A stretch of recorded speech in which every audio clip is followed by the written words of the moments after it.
അടുക്കളയുടെ ശോചനീയമായ അവസ്ഥ. സാധാരണ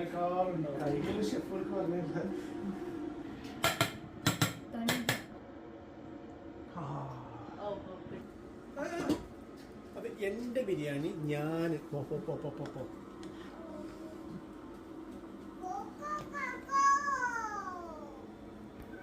ഹലോ, വെൽക്കം ബാക്ക്. അപ്പോൾ ഇന്നത്തെ വീഡിയോ എന്ന് പറയുന്നത് ഹസ്ബൻഡ് ഇൻ കിച്ചൺ വീഡിയോ ആണ്. അതായത് കുറേ വർഷങ്ങൾക്ക് ശേഷമാണ് ഇക്ക എന്തെങ്കിലും ഒന്ന് ഉണ്ടാക്കുന്നത് കേട്ടോ, കിച്ചണിൽ കയറിയിട്ട്. അപ്പോൾ അതിൻ്റെ വിശേഷങ്ങളൊക്കെയാണ് ഇപ്പോൾ ഇന്ന് കാണുന്നത്. ഇന്ന് ബാച്ചിലർ സ്പെഷ്യൽ ഒരു റൈസ് റെസിപ്പിയാണ്. ഈദിനൊക്കെ ഉണ്ടാക്കാൻ പറ്റുന്ന, ബാച്ചിലേഴ്സിനൊക്കെ പ്രത്യേകിച്ച് ഉണ്ടാക്കാൻ പറ്റുന്ന നല്ലൊരു ബിരിയാണി റെസിപ്പിയാണ് ഷെയർ ചെയ്യുന്നത് കേട്ടോ. അപ്പോൾ എല്ലാവരും വീഡിയോ മുഴുവനായിട്ട് കാണാം. ബാച്ചിലേഴ്സിന് മാത്രമല്ല എല്ലാവർക്കും ഒരേപോലെ ഉണ്ടാക്കാൻ പറ്റുന്ന നല്ല സിമ്പിളായിട്ടുള്ള അടിപൊളി ടേസ്റ്റുള്ളൊരു ബിരിയാണിയാണ്.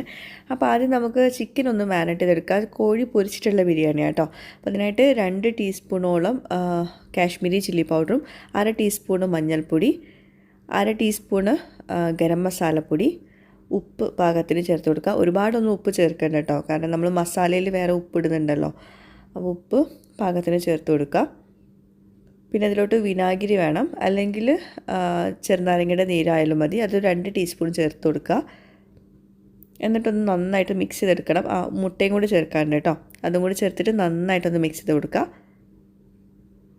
ഈ ഒരു മിക്സിലോട്ടാണ് നമ്മൾ ചിക്കൻ ചേർത്ത് കൊടുക്കുന്നത്. ഇനി ഒരു ചേരുവയും കൂടി ചേർക്കാറുണ്ട്, കോൺഫ്ലോർ. അത് നമ്മൾ ഈ ഒരു മിക്സിലോട്ട് ചിക്കനൊക്കെ നന്നായിട്ട് മാരിനേറ്റ് ചെയ്തിട്ട് വേണം ചേർത്ത് കൊടുക്കാൻ. അപ്പോൾ നല്ലോണം മിക്സ് ചെയ്തിട്ട് വേണം ചിക്കൻ ചേർത്ത് കൊടുക്കാൻ. ചിക്കന് വെള്ളമൊക്കെ നന്നായിട്ട് വാർത്തെടുത്തിട്ട് ചിക്കൻ ചേർത്ത് കൊടുക്കുക.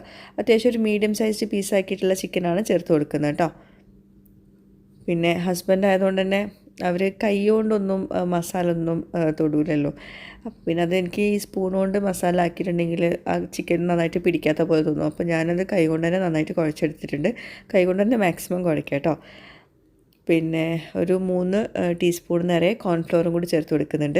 ആക്ച്വലി ഇത് എൻ്റെ റെസിപ്പി തന്നെയാണ്, പക്ഷേ ഇക്ക സമ്മതിച്ചിട്ടില്ല. ഇക്ക പറയുന്നത് നാട്ടിൽ ഇക്കൊക്കെ അറിയുന്നൊരു ഷെഫ് പറഞ്ഞു കൊടുത്ത റെസിപ്പിയാണെന്നാണ് പറയുന്നത്. അപ്പോൾ ഞാൻ മുമ്പ് കോഴി പൊരിച്ചിട്ടുള്ള ബിരിയാണി റെസിപ്പിയൊക്കെ ഷെയർ ചെയ്തിട്ടുണ്ടായിരുന്നു. അപ്പോൾ അതിൽ നിന്ന് കുറച്ചൊരു വേരിയേഷൻ ഉണ്ട്, കുറച്ചും കൂടി ആർഭാടമുള്ള ബിരിയാണി എന്ന് വേണമെങ്കിൽ പറയാം. അപ്പം ചിക്കൻ മാരിനേറ്റ് ചെയ്തിട്ട് ഫ്രീസറിൽ കുറച്ച് നേരം വെക്കുന്നുണ്ട്. ഒന്നായിട്ട് റെസ്റ്റ് ചെയ്യാൻ വെക്കുക. ഒരു 10-20 മിനിറ്റ് വെച്ചാൽ മതി കേട്ടോ, ഒരുപാട് നേരം ഒന്നും വെക്കണ്ട. അപ്പം ആ ചിക്കൻ അവിടെ റെസ്റ്റ് ചെയ്യാൻ വെക്കുന്ന സമയം കൊണ്ട് നമുക്ക് കുറച്ച് സവോള ഒന്ന് ഫ്രൈ ആക്കി എടുക്കാറുണ്ട്. അതിനായിട്ട് കുറച്ച് ഓയിൽ നന്നായിട്ട് ചൂടാക്കി എടുത്ത ശേഷം ഒരു 2 സവോള, ചെറിയ സവോള കേട്ടോ, അത് കനം കുറച്ച് അരിഞ്ഞത് ഒന്ന് ഫ്രൈ ആക്കി എടുക്കാം. എനിക്ക് പേഴ്സണലി ഈ സവോള ഫ്രൈ ആക്കിയത് ബിരിയാണിയിൽ ഇടുന്നത് എനിക്ക് ഒട്ടും തന്നെ ഇഷ്ടമല്ല. പക്ഷേ ചിലർക്കൊക്കെ ഭയങ്കര ഇഷ്ടമാണ്. ആ ഒരു ഫ്ലേവറും ആ ഒരു ടെക്സ്ചറൊക്കെ ഭയങ്കര ഇഷ്ടമാണ്. അപ്പോൾ സവോള ഫ്രൈ ആക്കാൻ അറിയാമല്ലോ, അത്യാവശ്യം സമയമെടുക്കും. അപ്പോൾ ഒരു മീഡിയം ഫ്ലെയിമിൽ വെച്ചിട്ട് ഇടയ്ക്കിടയ്ക്ക് ഇളക്കി കൊടുക്കുക. അന്നേരം കൊണ്ട് നമുക്ക് ബാക്കിയുള്ളതൊക്കെ ചെയ്തെടുക്കാം. അപ്പോൾ ഇതിൻ്റെ ശരിക്കുള്ള വോയിസ് കൊടുക്കുകയാണെങ്കിൽ ഒരുപാട് തമാശകളൊക്കെ ഉണ്ടാവും, പക്ഷേ ഞാൻ വോയിസ് കൊടുക്കുന്നില്ല.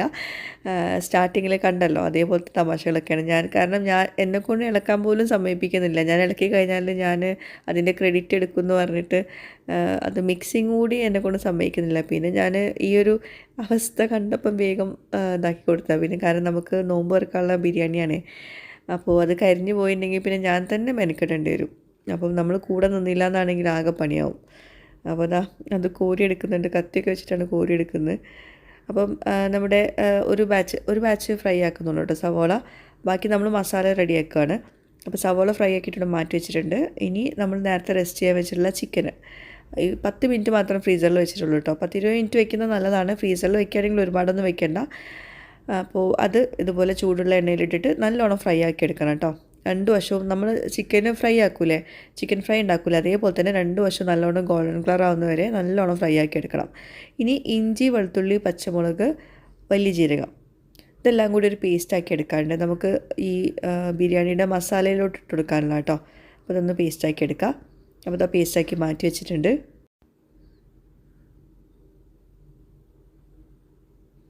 അതുപോലെ ചിക്കന് 2 വശം ഒന്ന് തിരിച്ചു മറിച്ചൊക്കെ ഒന്ന് ഇട്ട് കൊടുക്കുക. ഒരു വശം ഒന്ന് അത്യാവശ്യം കുക്കായിട്ട് വേണം തിരിച്ചിട്ട് കൊടുക്കാൻ കേട്ടോ. അതുപോലെ ആ കോട്ടിങ് പോകാണ്ടിരിക്കാൻ പ്രത്യേകം ശ്രദ്ധിക്കുക. നമ്മൾ ഒരുപാട് എണ്ണയിൽ ഡീപ് ഫ്രൈ ചെയ്തെടുക്കുമ്പോൾ ചിലപ്പോൾ കോട്ടിങ് പോകും. അപ്പോൾ അതൊന്ന് ശ്രദ്ധിക്കട്ടോ. മുട്ടയും നമ്മൾ കോൺഫ്ലവറും ചേർക്കുന്നത് ആ കോട്ടിങ് പോകാണ്ടിരിക്കാൻ വേണ്ടിയിട്ടാണ്. അപ്പോൾ ആദ്യത്തെ തവണ ഒന്ന് തിരിച്ചിട്ട് കൊടുത്തു. അപ്പം ഈ വശം ഒന്നുകൂടെ കുക്ക് ചെയ്യാണ്ട് നമ്മൾ ഒന്നുകൂടെ അടിഭാഗം കുക്കായ ശേഷം തിരിച്ചിട്ട് കൊടുക്കുന്നുണ്ട് കേട്ടോ. അപ്പോൾ ചിക്കൻ നല്ലോണം ഫ്രൈ ആക്കണം. ചിലർ പറയും നമ്മൾ ചിക്കൻ ഫ്രൈ ചെയ്തിട്ടുള്ള ബിരിയാണിയിൽ ചിക്കൻ അധികം ഫ്രൈ ആക്കണ്ടെന്ന്. പക്ഷേ ചിക്കൻ നന്നായിട്ട് ഫ്രൈ ആക്കി എടുക്കണം. എന്നിട്ട് വേണം മസാല ഇട്ട് കൊടുക്കാൻ, അല്ലെങ്കിൽ ഉടഞ്ഞു പോകും കേട്ടോ. അപ്പോൾ ഇതാ ഒരു വശം കുക്കാക്കിയിട്ടുണ്ട്. ഇനി നമുക്ക് നെയ്ച്ചോറ് ഉണ്ടാക്കിയിട്ടുള്ള ബിരിയാണി ആയിട്ട് ഉണ്ടാക്കുന്നത്. അപ്പോൾ അതിനായിട്ട് ഈ ചിക്കൻ ഫ്രൈ ആക്കിയില്ല, ഏകദേശം ചിക്കൻ റെഡി ആയിട്ടുണ്ട്. അപ്പോൾ ഞാൻ അവിടെ കിടന്നിട്ട് ഒന്ന് ചെറിയൊരു മീഡിയം ഫ്ലെയിമിൽ വെച്ചിട്ട് കുക്കാവാനേ ഉള്ളൂ. അപ്പോൾ അതുകൊണ്ട് ആ എണ്ണ തന്നെയാണ് യൂസ് ചെയ്യുന്നത്. അപ്പോൾ നല്ല ഫ്ലേവർ ആയിരിക്കും നമ്മുടെ റൈസിന്. അപ്പോൾ ആ എണ്ണ പാനിലോട്ട് ഇട്ട് കൊടുത്തിട്ടുണ്ട്. അതിലോട്ട് പട്ട, പൂവ്, കായ്, ബേ ലീവ്സ് ഇതെല്ലാം കൂടി ഇട്ട് കൊടുക്കാം. ഹോൾ സ്പൈസസ് ഇട്ട് കൊടുക്കുക. പിന്നെ ഒരു സവോള കനം കുറച്ചരിഞ്ഞും കൂടി ചേർത്ത് കൊടുക്കുക. റൈസിലോട്ട് ഒരു സവോള മതി കേട്ടോ. 4 കപ്പ് റൈസിലോട്ട് ഒരു സവോള മതി. പിന്നെ ഞാൻ പറഞ്ഞല്ലോ, എനിക്ക് ഈ അണ്ടിപ്പരിപ്പ് മുന്തിരി ഒന്നും ബിരിയാണിയിൽ ഇടുന്നത് ഒട്ടും തന്നെ ഇഷ്ടമില്ല. പക്ഷേ ഇക്കാക്ക് അത് ഭയങ്കര ഇഷ്ടമാണ്. കുറച്ച് ആർഭാടമുള്ള ബിരിയാണി എന്ന് പറഞ്ഞല്ലോ. അപ്പം ഇതൊക്കെയാണ് ഇതിൽ ഡിഫറെൻ്റ് ആയിട്ടുള്ളത്. അപ്പം മിക്സഡ് നട്ട്സിൻ്റെ ഒരു പാക്ക് വാങ്ങിച്ചിട്ടുണ്ടായിരുന്നു. അതിൽ നിന്ന് ഇതാ സെലക്ട് ചെയ്തെടുക്കുവാണ്. ഈ അണ്ടിപ്പരിപ്പ് മുന്തിരിയൊക്കെ എടുക്കുവാണ്. അതുപോലെ ഞാൻ ഈ ഹോൾ സ്പൈസസ് ഒരുപാടൊന്നും ചേർക്കാറില്ല, കുറച്ച് മാത്രമേ എടുക്കുകയുള്ളൂ. എനിക്ക് ഈ ഗരം മസാലേൻ്റെ ആ ഒരു ഫ്ലേവർ ഒരുപാടൊന്നും ഇഷ്ടമല്ല. അപ്പോൾ ഇക്കാണെങ്കിൽ അത്യാവശ്യം ഇട്ടിട്ടുണ്ട് കേട്ടോ. അപ്പോൾ ഇതാ നമ്മുടെ ചിക്കൻ ഇതാ വീണ്ടും തിരിച്ചിട്ട് കൊടുക്കുകയാണ്. നല്ലോണം കുക്കാവട്ടെ. അപ്പോൾ നമ്മുടെ കുറച്ച് ഓയിൽ നമ്മൾ എടുത്തല്ലോ, അപ്പോൾ ബാക്കിയുള്ള ഓയിലിൽ 2 വശവും നന്നായിട്ട് കുക്ക് ചെയ്തെടുക്കുക. ഒന്നുകൂടെ തിരിച്ചിട്ട് കൊടുക്കുന്നുണ്ട്. ഇതൊക്കെ ഇക്കാക്ക് അവിടെ വേറൊരു പണി ഉള്ളത് കൊണ്ടാണ് എന്നെക്കൊണ്ട് സമ്മതിച്ചിട്ടോ. അല്ലെങ്കിൽ ഇക്ക പറയും ഞാൻ തന്നെ മുഴുവനായിട്ട് ചെയ്തോളാം. പക്ഷെ നമ്മളൊരാളെ നോക്കാനില്ലെങ്കിൽ അവിടെ മൊത്തം അലമ്പാക്കിയിട്ടേ പോവുള്ളൂ. അപ്പോൾ ക്യാരറ്റ് കുറച്ച് ചോപ്പ് ചെയ്തിട്ടുണ്ട്, അതും കൂടി ചേർക്കുന്നുണ്ട് ഈ നമ്മുടെ നെയ്ച്ചോറ് ഉണ്ടാക്കുന്നതിലേക്ക്. അപ്പോൾ ഇതാ ചിക്കന് ഫ്രൈ ആക്കിയിട്ടുണ്ട്. അത് നമുക്ക് മാറ്റി വയ്ക്കാം. 2 വശവും നന്നായിട്ട് കുക്കായിട്ടുണ്ട്. നല്ല ടേസ്റ്റാട്ടോ ഇങ്ങനെ ചിക്കൻ ഫ്രൈ ചെയ്ത് കഴിക്കാൻ തന്നെ. അതുപോലെ കുറച്ച് വെള്ളം അവിടെ ചൂടാക്കാൻ വെച്ചിട്ടുണ്ട്. 4 കപ്പ് അരിയിലോട്ട് നമുക്ക് 6 കപ്പ് വെള്ളം വേണ്ടത്. അതായത് 1 കപ്പ് അരിയിലോട്ട് നമുക്ക് 1.5 കപ്പ് വെള്ളം വേണം. നെയ്ച്ചോറുണ്ടാക്കി വറ്റിച്ചെടുക്കുകയാണല്ലോ. അപ്പോൾ ആവശ്യത്തിലുള്ള ഉപ്പ് ചേർത്ത് കൊടുത്തിട്ടുണ്ട്. എന്നിട്ട് ആദ്യം നമ്മൾ ഈ 4 കപ്പ് അരി നന്നായിട്ട് കഴുകിയിട്ട് വെള്ളമൊക്കെ ഡ്രെയിൻ ചെയ്തിട്ട് അത് ഇതിലോട്ട് ഇട്ട് കൊടുക്കുക. അതിന് ശേഷമാണ് വെള്ളം ഒഴിച്ചു കൊടുക്കുന്നത് കേട്ടോ. അപ്പോൾ നെയ്ച്ചോറ് ഉണ്ടാക്കുമ്പോൾ 2 രീതിയിൽ ഉണ്ടാക്കാം. വെള്ളത്തിലോട്ട് നമുക്ക് അരി ഇട്ട് കൊടുക്കുക വെള്ളം തിളച്ച ശേഷം, അല്ലെങ്കിൽ അരി ഒന്ന് വറുത്തിട്ട് വെള്ളം ഒഴിച്ചു കൊടുക്കുക. അരി വറുത്തിട്ടിട്ട് കൊടുക്കുമ്പം നമ്മൾ ബിരിയാണി നല്ല പെർഫെക്റ്റ് ആയിട്ട് കിട്ടും. അതുകൊണ്ടാണ്. അപ്പോൾ നമുക്കിനി ചിക്കൻ മസാല റെഡിയാക്കണമല്ലോ. അതിനായിട്ട് 2 സവോള നമ്മൾ ആദ്യം 2 സവോള ഫ്രൈ ആക്കാൻ എടുത്തു. ഇതിപ്പോൾ 2 സവോള വഴറ്റിയെടുക്കാൻ എടുക്കുന്നുണ്ട്. അപ്പോൾ സവോള നല്ലോണം വഴണ്ട് വരട്ടെ. അപ്പോൾ അതവിടെ വഴറ്റിയെടുക്കുന്നുണ്ട്. അതുപോലെ നമ്മുടെ നെയ്ച്ചോറ് ഉണ്ടാക്കാനുള്ള അരി അവിടെ വറുക്കുന്നുണ്ട് കേട്ടോ. അപ്പോൾ നന്നായിട്ട് മിക്സ് ചെയ്ത് കൊടുക്കുക. എന്നിട്ട് ഇങ്ങോട്ട് ലെവൽ ചെയ്ത് കൊടുത്തിട്ട് ആ അരി ഒന്ന് ചെറുതായിട്ടൊന്ന് ഡ്രൈ ആയിക്കോട്ടെ. അതിന് ശേഷം വേണം വെള്ളം ഒഴിച്ചു കൊടുക്കാൻ. വെള്ളം അവിടെ തിളപ്പിക്കാൻ വെച്ചിട്ടുണ്ട് കേട്ടോ. നല്ല തിളച്ച വെള്ളം വേണം ഒഴിച്ചു കൊടുക്കാൻ വേണ്ടിയിട്ട്. സാധാ വെള്ളം ഒഴിച്ചു കൊടുക്കരുത് കേട്ടോ അരിയിലോട്ട്. അപ്പോൾ പിന്നെ അരി ആകെ കേടി വരും. അപ്പോൾ അതാ തിളച്ച വെള്ളമാണ് ഒഴിച്ചു കൊടുക്കുന്നത്. അപ്പം ഞാൻ പറഞ്ഞല്ലോ, 1 കപ്പ് അരിയിലോട്ട് 1.5 കപ്പ് വെള്ളം എന്ന രീതിയിൽ ഞാനിപ്പോൾ 4 കപ്പ് അരി എടുത്തിട്ടുണ്ട്. ജീരകശാല റൈസാണ് എടുത്തിട്ടുള്ളത്. അതിലോട്ട് 6 കപ്പ് വെള്ളമായിട്ട് ഒഴിക്കുന്നത്. എന്നിട്ട് എല്ലാം കൂടി നന്നായിട്ട് മിക്സ് ചെയ്ത് കൊടുക്കുക. ഞാൻ ഇടയ്ക്ക് ഞാനൊന്ന് പറയുന്നുണ്ട്, അത് മിസ്റ്റേക്ക് അറിയാണ്ട് പറ്റി പോയതാണ് കേട്ടോ. അപ്പോൾ ഇനിയിപ്പം കേൾക്കുന്നവർ വിചാരിക്കേണ്ട ഇക്ക ഉണ്ടാക്കുമ്പോൾ ഞാൻ എന്തോ പറയുന്നത്, നമ്മൾ വോയിസ് ഓവർ കൊടുക്കുമ്പോൾ അങ്ങനെ ആവുന്നതാണ് കേട്ടോ. അപ്പോൾ അതെല്ലാം കൂടി മിക്സ് ചെയ്ത് കൊടുത്തു. ഇനി അതിലോട്ട് 1 ടീസ്പൂണ് നെയ്യ് ചേർത്ത് കൊടുക്കുന്നുണ്ട്. നെയ്യ് നമ്മൾ ഇതുവരെ ഒട്ടും ചേർത്തിട്ടില്ല. അപ്പം ഇപ്പോഴാണ് ഈ ഒരു സ്റ്റേജിലാണ് നെയ്യ് ചേർക്കുന്നത്. എന്നിട്ട് നന്നായിട്ട് മിക്സ് ചെയ്യുക. എന്നിട്ട് ചെറിയ ഫ്ലെയിമിൽ അടച്ചു വയ്ക്കുക. നെയ്ച്ചോറ് ഉണ്ടാക്കുന്ന പോലെ തന്നെ കേട്ടോ. ഇനി നമ്മൾ ഒരു ചിക്കൻ മസാല റെഡിയാക്കാൻ വേണ്ടി 2 സവോള നമ്മൾ വഴറ്റിയെടുത്തു. നന്നായിട്ട് വഴണ്ട് വന്ന ശേഷം അതിലോട്ട് ഇഞ്ചി, വെളുത്തുള്ളി, പച്ചമുളക്, വലിയ ജീരകം ഇതെല്ലാം കൂടി പേസ്റ്റാക്കി ചേർത്ത് കൊടുക്കുക. ഇക്കതാ വീണ്ടും എൻ്റെ അടുത്ത് നിന്ന് വാങ്ങിച്ചിട്ടുണ്ട്. ഞാൻ വഴറ്റി കൊടുത്തിട്ടുണ്ടെങ്കിൽ അഥവാ നല്ല ടേസ്റ്റ് ഉണ്ടെങ്കിൽ ഞാൻ ക്രെഡിറ്റ് എടുക്കണ്ട എന്നുള്ള രീതിയിലാട്ടോ. അതുപോലെ 3 മീഡിയം സൈസ് തക്കാളി ചോപ്പ് ചെയ്ത് ചേർത്ത് കൊടുക്കുന്നുണ്ട്. ഇങ്ങനെയല്ല കേട്ടോ തക്കാളി കട്ട് ചെയ്യേണ്ടത്. തക്കാളി സ്ലൈസ് ചെയ്യാണ് വേണ്ടത്. ഇങ്ങനെ ചോപ്പ് ചെയ്താൽ ഭയങ്കര പാടാണ് അത് ഉടഞ്ഞു കിട്ടാൻ വേണ്ടിയിട്ട്. അപ്പോൾ സ്ലൈസ് ചെയ്താൽ മതി കേട്ടോ നിങ്ങൾ. ഇതൊക്കെ ഇക്കാൻ്റെ പണിയാണ്. പിന്നെ ആവശ്യത്തിനുള്ള ഉപ്പ് ചേർത്ത് കൊടുക്കുക. നന്നായിട്ട് തക്കാളി ഉടഞ്ഞു വരണം. അതിന് ശേഷമാണ് നമ്മൾ ബാക്കിയൊക്കെ ചെയ്യുന്നത് കേട്ടോ. അപ്പോൾ നമ്മുടെ ചോറ് ഇടയ്ക്കിടയ്ക്കൊന്ന് ഇളക്കി കൊടുക്കുക. ഒരുപാട് നേരം ഇങ്ങനെ കുത്തി കലക്കരുത്. കാരണം നമ്മളിത് ബിരിയാണിക്ക് ദമ്മിടാനുള്ളതാണ്, നെയ്ച്ചോറ് ഉണ്ടാക്കാനുള്ളതല്ല. അപ്പോൾ അതുകൊണ്ട് ഒരുപാട് ഉടച്ചെടുക്കരുത്. ഇടയ്ക്കിടയ്ക്കൊന്ന് മിക്സ് ചെയ്ത് കൊടുത്താൽ മതി കേട്ടോ. അപ്പോൾ ആ വെള്ളം ഏകദേശമൊക്കെ വറ്റി വരുന്നുണ്ട്. പക്ഷേ അരി ഒന്നുകൂടെ കുക്കാവാനുണ്ട്. അപ്പം ഒന്നുകൂടെ ഒന്ന് മിക്സ് ചെയ്തിട്ട് നമുക്ക് അടച്ച് വയ്ക്കാം. അങ്ങനെ പൊട്ടിപ്പോകുന്ന ആ സ്റ്റേജ് വന്നിട്ടുള്ളൂ. ഒന്നുകൂടെ ഒന്ന് കുക്കാവാനുണ്ട്. പിന്നെ നമ്മൾ ദമ്മിൽ കിടന്നിട്ട് ഒന്നുകൂടെ വേവും കേട്ടോ ഇങ്ങനത്തെ അരികളൊക്കെ. അപ്പോൾ അതുകൊണ്ട് ഒരു 90% നമ്മൾ കുക്കായിട്ട് ബാക്കി പിന്നെ നമ്മൾ ദമ്മിടുന്ന സമയത്ത് റെഡിയായാൽ മതി. ഇത് ഏകദേശം കുക്കായിട്ടുണ്ട്. നമ്മൾ വറുത്തെടുത്തുകൊണ്ട് ഓവറായിട്ട് കുക്കാവില്ല. അപ്പോൾ ഞാൻ ഓഫ് ചെയ്തിട്ടുണ്ട്. ഇനി ഇത് തുറന്ന് വയ്ക്കുക, അല്ലെങ്കിൽ വേറൊരു പരന്ന പാത്രത്തിലോട്ട് മാറ്റാം. ഇനി നമുക്ക് ബിരിയാണി മസാല പൗഡറും അതുപോലെ ഒരു 1/2 ടീസ്പൂണ് മഞ്ഞൾപ്പൊടിയും കൂടി ചേർത്തിട്ടുണ്ട് ഈ ഒരു മസാലയിലോട്ട്. ബിരിയാണി മസാല ഒരു ടീസ്പൂണൊക്കെ ചേർത്തോളൂ. എന്നിട്ട് നന്നായിട്ട് മിക്സ് ചെയ്യുക. പിന്നെ പുളിയുടെ ആവശ്യത്തിനായിട്ട് തൈരും കൂടി ചേർത്ത് കൊടുക്കുക. ഒരു 2 കയ്യിൽ തൈരാണ് ചേർത്തിട്ടുള്ളത്. പുളിക്ക് ആവശ്യത്തിനായിട്ട് ഇട്ട് കൊടുക്കട്ടെ തൈരൊക്കെ. ആ മഞ്ഞൾപ്പൊടി ഇട്ട സ്പൂൺ കൊണ്ട് തന്നെ തൈര് കോരിയെടുത്തു. അപ്പോൾ ഈ ഹസ്ബൻഡുമാരെ വല്ലപ്പോഴും ഇതുപോലെ കിച്ചണിൽ കയറുമ്പോൾ ഇങ്ങനെ തന്നെയായിരിക്കും. മിക്ക വീടുകളിലും ഇങ്ങനെയല്ലേ, ഫുൾ അലമ്പാക്കിയിട്ടില്ല പോലുള്ളവർ. പിന്നെ 2 സവോള മാത്രമേ നമ്മൾ എടുത്തിട്ടുണ്ടായിരുന്നുള്ളൂ. അപ്പോൾ ഇത് 2 സവോള ഫ്രൈ ആക്കിയതാണ്. അതിൽ നിന്ന് കുറച്ച് മാത്രം മാറ്റി വെച്ചിട്ട് ബാക്കി മുഴുവനായിട്ട് ഇട്ട് കൊടുക്കുകയാണ്.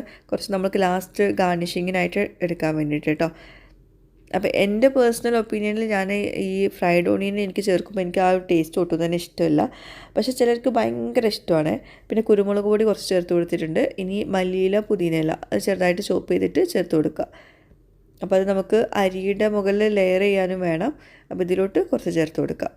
എന്നിട്ടെല്ലാം കഴിഞ്ഞിട്ട് നമ്മൾ ചിക്കൻ ചേർത്ത് കൊടുക്കുന്നത് കേട്ടോ. അപ്പോൾ ശരിക്കും ഈ ഒരു ബിരിയാണിയുടെ ടേസ്റ്റ് എന്ന് പറയുന്നത് പെർഫെക്റ്റ് ടേസ്റ്റ് തന്നെയാണ്.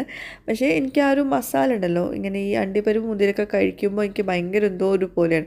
അത് ചിലർക്ക് അങ്ങനെ ഉണ്ടാവും, പക്ഷേ ചിലർക്ക് ഭയങ്കര ഇഷ്ടമാവും. അപ്പോൾ അതുകൊണ്ട് അത് ഇഷ്ടമല്ലാത്തവരെ ചേർക്കണ്ട കേട്ടോ. അപ്പോൾ അതാ ചിക്കൻ ചേർത്ത് കൊടുത്തു, ഫ്രൈ ചെയ്തത് അതെല്ലാം കൂടി നന്നായിട്ട് മിക്സ് ചെയ്ത് കൊടുത്തു.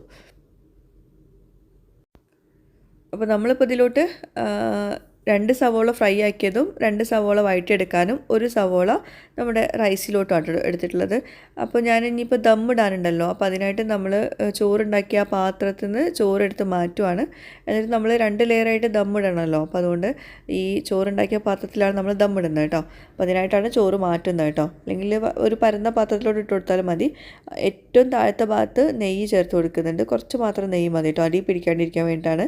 എന്നിട്ട് നമ്മളിപ്പോൾ ചിക്കൻ മസാല റെഡിയാക്കിയല്ലോ, അത് ഫസ്റ്റത്തെ ലെയറിൽ ഒരു ലെയർ വെച്ച് കൊടുക്കുക. എന്നിട്ട് അതിന് മുകളിൽ കുറച്ച് റെഡിയായ ചോറ് ഇട്ട് കൊടുക്കുക, നെയ്ച്ചോറ് ഇട്ട് കൊടുക്കുക. നമ്മൾ സാധാരണ ബിരിയാണി ഉണ്ടാക്കുമ്പോൾ നമ്മൾ തിളപ്പിച്ച് കൂട്ടിയിട്ടൊക്കെ ആയിരിക്കും ബിരിയാണി ഉണ്ടാക്കുക. അത് വേറെ ടേസ്റ്റാണ്. നെയ്ച്ചോറ് ഉണ്ടാക്കിയിട്ട് ബിരിയാണി ഉണ്ടാക്കുന്നത് വേറെ ടേസ്റ്റാണ്. അപ്പോൾ അത് ബാച്ചിലർ സ്പെഷ്യൽ എന്ന് പറയാൻ കാരണം മെയിനായിട്ട് ഈ നെയ്ച്ചോറ് ഉണ്ടാക്കുന്നതുകൊണ്ടാണ്. അതും പിന്നെ പുതുതായിട്ട് കിച്ചണിൽ ഇതുവരെ കയറാത്തവർക്കൊക്കെ ഉണ്ടാക്കാൻ പറ്റുന്ന ഒരു ബിരിയാണി തന്നെയാണ്. കാരണം നെയ്ച്ചോറ് ഉണ്ടാക്കാൻ അറിയാത്തവരുണ്ടാവില്ല എന്ന് വിചാരിക്കുന്നത്. എങ്ങനെയായാലും ബിഗിനേഴ്സിന് അറിയുന്നൊരു സംഭവം തന്നെ ആയിരിക്കും നെയ്ച്ചോറ്. അപ്പോൾ അതേപോലെ നെയ്ച്ചോറ് ഉണ്ടാക്കിയിട്ട് നിങ്ങൾക്ക് ബിരിയാണി ഉണ്ടാക്കാൻ നല്ല സിമ്പിളാവും. അപ്പോൾ ഇതാ 2ാമത്തെ ലെയർ ഇട്ട് കൊടുത്തിട്ടുണ്ട്. ഓരോ ലെയറിൻ്റെ മുകളിലും ഒരുപാട് ഈ എന്താ പറയുക മല്ലിയില പുതിനയില ഫ്രൈഡ് ഓണിയനൊക്കെ ഇട്ട് കൊടുത്തിട്ടുണ്ട്.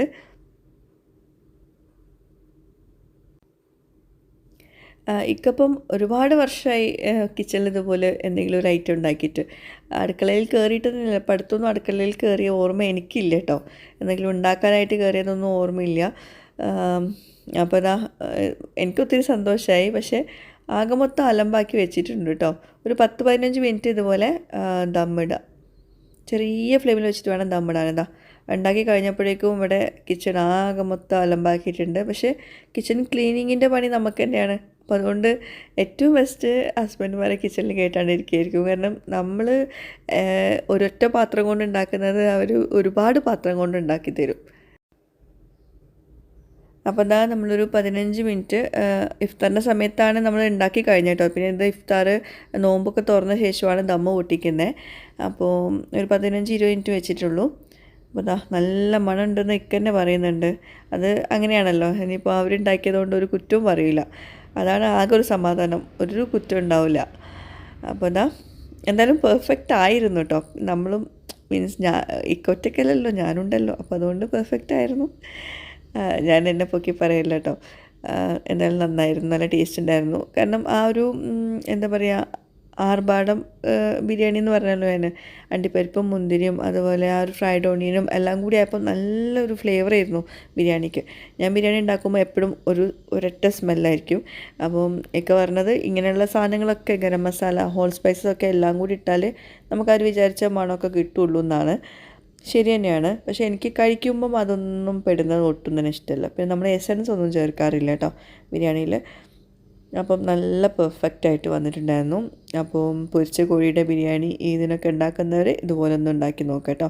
പിന്നെ ഇത് ബിരിയാണീൻ്റെ കളറ് മാറിയതൊന്നും വിചാരിക്കേണ്ട, ഹോളിൽ വെച്ചിട്ട് വീഡിയോ എടുത്തതാണ്. അപ്പം ഹോളിൽ ലൈറ്റ് ഇല്ലാത്തതുകൊണ്ട് കളർ ഇച്ചിരി ഒന്ന് മാറിയിട്ടുണ്ട്.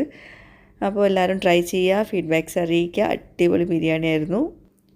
അപ്പോൾ വീഡിയോയുടെ ഫീഡ്ബാക്സൊക്കെ താഴെ കമൻറ്റ് ബോക്സിൽ എഴുതി അറിയിക്കുക. പുതിയൊരു വീഡിയോയുമായിട്ടും വ്ളോഗുമായിട്ടൊക്കെ വരുന്നവരേക്കും ബൈ, താങ്ക് യു.